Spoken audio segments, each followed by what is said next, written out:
Saggital Plane cogs.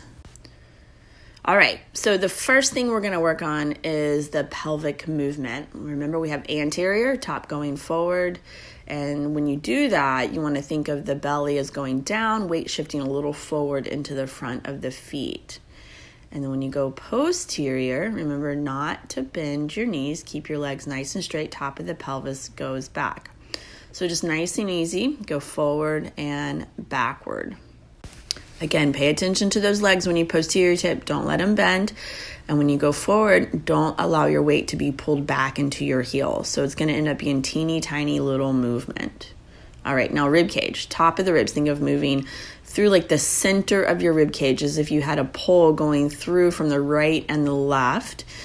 Maybe like right where your heart is, so not too low. And you want to just nice and slow work on taking the top of the ribs back and then the top of the ribs forward.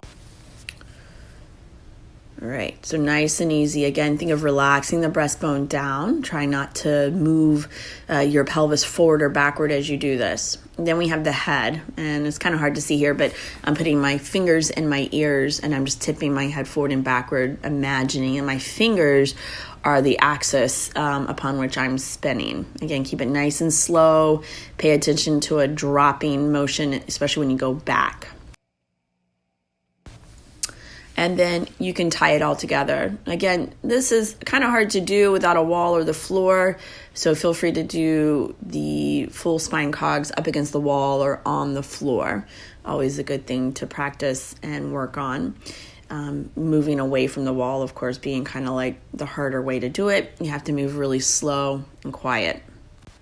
And then you can add the arms in that we learned. So internal and external rotation of the arms, feeding into the scapula, shoulder joints, and feeding that into the spine cogs. So remember, when you are internally rotating your arms, hold on, I'm going to catch up with myself. There you go. So internal rotation is going to cause flexion of the lumbar and thoracic, extension of the cervical, and then that external rotation will cause the opposite. Nice and slow.